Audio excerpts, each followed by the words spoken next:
బెంగాల్లో ప్రాథమిక అంచనానే 92% అంటే టోటల్‌గా 95% వచ్చలేదు. 92% పోలింగే అంటే మమతకైతే వణుకు పుడుతుంది అంటలో అతిశయోక్తి ఏం లేదు.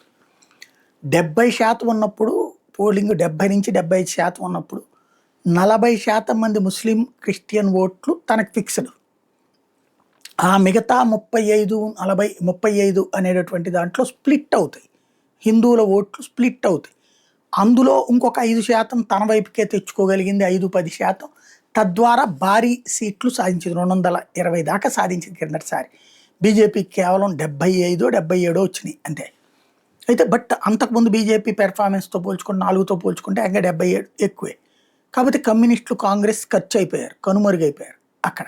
అలాంటి సిచ్యుయేషన్ ఈ దఫా ఇంత పోలింగ్ అన్నటువంటి ఒకటి విపరీతమైన ప్రజా అభిమానం పెరిగితే గుజరాత్లో పెరిగినట్టు ఆ మధ్యన బీజేపీ గవర్నమెంట్ మళ్ళీ రావడమే కాదు 145 సీట్ల దాకా గెలుచుకున్నటువంటిది అట్లాంటిదన్నా జరిగి ఉండాలి. లేదంటే కనుక తీవ్ర వ్యతిరేకత, ప్రజలందరూ మమతాని దారుణంగా దించాలని కసిగా కోరుకున్నారన్నటువంటి సంకేతం వస్తుంది.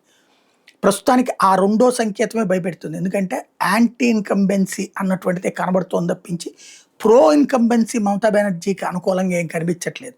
అందుకని భయంతో వణుకుతోంది ఆవిడ.